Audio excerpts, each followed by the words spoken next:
Hey everyone, welcome back. It's another nice cold morning here in South Central Illinois. Yesterday actually wound up being, started out being a really nice day. It was sunny, it felt decent. It was 43, 44 degrees outside, something like that. Wasn't bad at all. So I came outside and started working, and I did clean on the roof and did some buffing, polishing on it. I did video it. Unfortunately, mistakes was made. Luckily, it wasn't on the car. I was sitting down last night to do some editing and look over the videos, and wound up deleting all that I recorded yesterday. Mistakes were made. I'm new at it. I was just trying to get rid of some extra, the old ones that I still had in my phone, so I had plenty of storage space for whatever I was doing last night. And yeah, it happens. So what I'm going to do is I'm going to run you over basically and show you what I did, and we'll talk about what I got from Craig last week, and kind of where we're going to go from here. So give me a minute and I'll get things set up, and we'll look at the Pontiac. So as you can see, just from this point, I did get buffing on it, and she's looking pretty good. I like her, but we'll start where I did. I went ahead and cleaned on the roof. Got up there and finished cleaning it up so that way she would buff out decent. There are some areas that are stained, and unfortunately there isn't anything I can do unless I want the whole top or most of it to be that red from the base coat. I did not wind up using those foam pads. I started back here whenever I went to polish, and I did a lot of research on YouTube before I even started this, because I wanted to make sure that I had a good idea of what I was doing before I started doing it, because the last thing I want to do is burn through the paint, scratch it, swirl it up real bad. I didn't want to damage it any more than just the age and the years have done, and whoever's had the car before, stuff they may have did. So I basically watched several videos and different people, their techniques, what they did. So I had a base idea of what to do, what to look for, again, feel and stuff like that. That all comes with doing it. What I wound up doing is I wound up going to O'Reilly's and picking up the 7.5-inch wool buffing pads. I've used the smaller version on my 3-inch Milwaukee, and I was comfortable with it. I just didn't like the way the foam felt, what it left behind. And it honestly, it made me kind of nervous, because, it don't take much to, even on this old paint, it don't take much to burn through it or, really mess it up. So I did wind up using the turtle wax that I showed you last week. It works really, really good for what I'm doing. And I guarantee you there's a professional out there that has the right stuff and knows what to do, can look at the paint, feel it, and would have been able to use half the product I did and half the time and better results. So I'm new at this, so I'm learning. So I didn't go with a really heavy cut or a rubbing compound, because I didn't want to cut through everything, and burn it or take all the paint off. There were some places that this here it was still cloudy. It wasn't shining, or popping. So I decided I wanted to try that white diamond, and you guys, this stuff, it does. It works really, really good. I wish I had more of it, but I'd used it from old aluminum wheels that I had that I polished up, and I didn't have a lot left. This stuff, it's a little more expensive, but it is good, and I really do like it. But the places that I had trouble bringing out, it did. It just... you talk mirror image. Granted, this is 60 some years old paint, so it brought it out, and I like it. It looks good. I don't know, you guys can see what you think about it. Excuse me, guys. But I think she turned out pretty good. She's not all done yet. I still have this side of the roof where I cleaned yesterday to finish polishing. But as for the body itself down here, this side is complete. I didn't make it to the other side. It was getting cold and I was tired. So I was going in for the evening and do the editing. And then, yeah, I wound up deleting all that good stuff. Not a big deal. I'm new.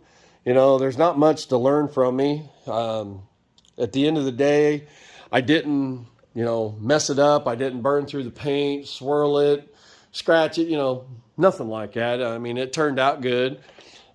This here is still from that original paint revival video that I put up last month when I was first starting to do this. And that's that white diamond polish that I used on that with that little bitty 3-inch buffer pad. And it still looks good. I am going to go over it some more again. And I did remove the mirror so I could clean up underneath that.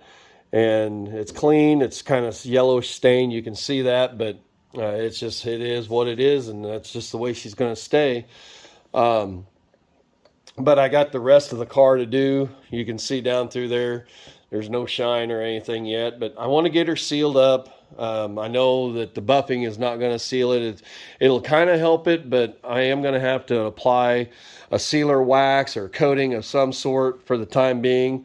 And the reason is if she has to go outside for any length of period for any reason, I don't want her rusting back up and starting the process all over again.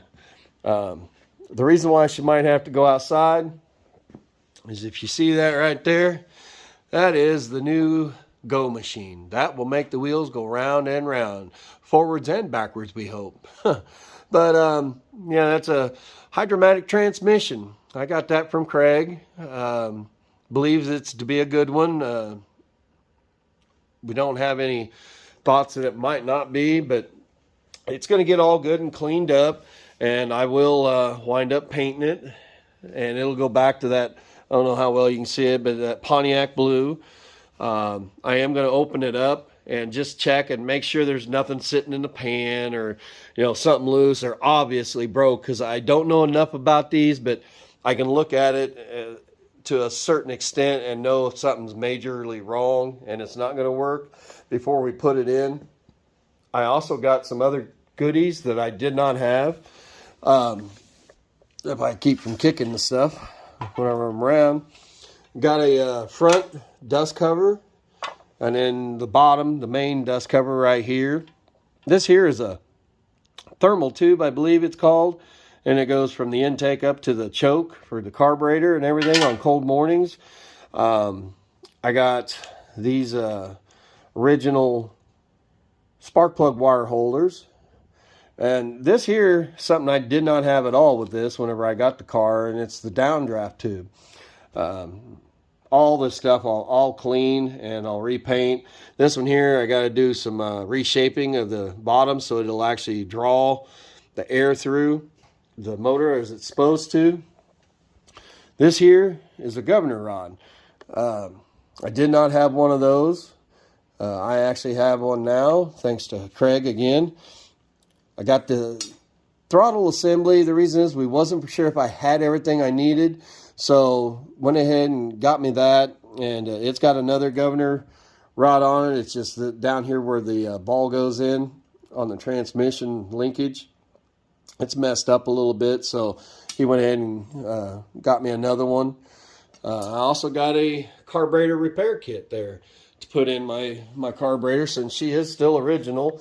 I did, whenever I was going through all the parts for this, I did see that it looked like he had put a carburetor kit in it. I don't have anything leaking, but at the same time, she sat for a long time and she's gummed up, from whatever might have been in there or what wasn't in there, moisture, whatever getting in there. So it's going to be worth the time to take it apart, put that new kit in it, and that way the floats aren't sticking or anything, which I did whenever I first started putting gas in it. The floats were sticking and I had to tap on it. So we'll just throw her up on the bench at some point in time, and we'll go through her, clean her, and put it all back together with that kit. and she'll be good to go.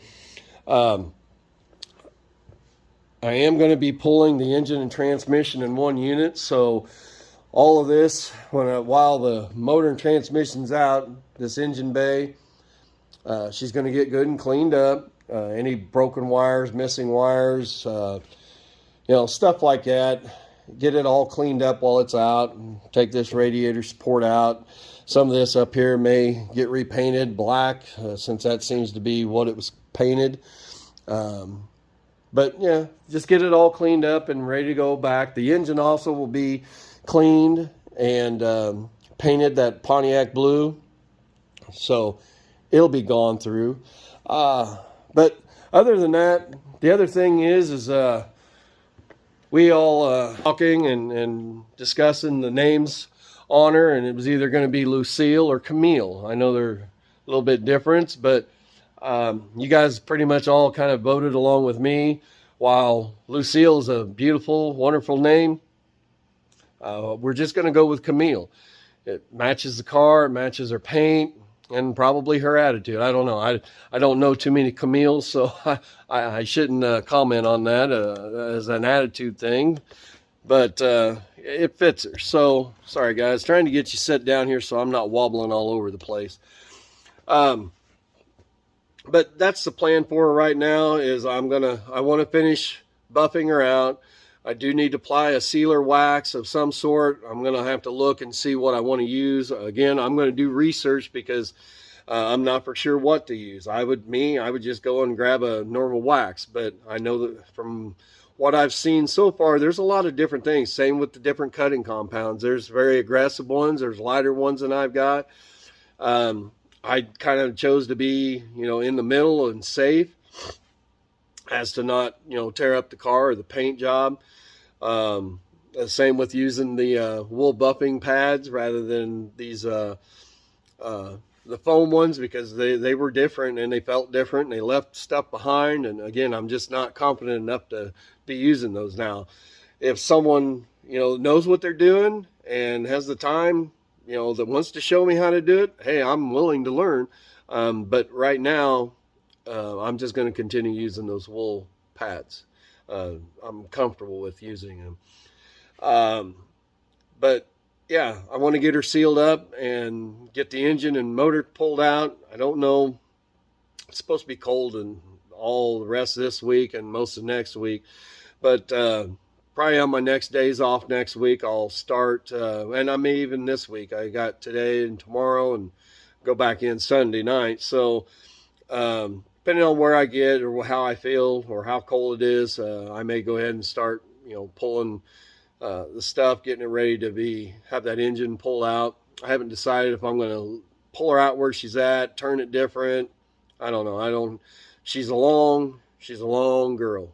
And she takes a pretty good room the way my garage is set up. So I may have to turn her from the way she is and face her this way to pull her out, or turn her around and get her ready to pull and then just push her out. So I just want to be prepared for it before she sets out, and then we get 2 foot of snow, and then the next day it's sunny and 70 again. That's a day in central Illinois. You can go through all 4 seasons and within a matter of 4 or 5 hours. So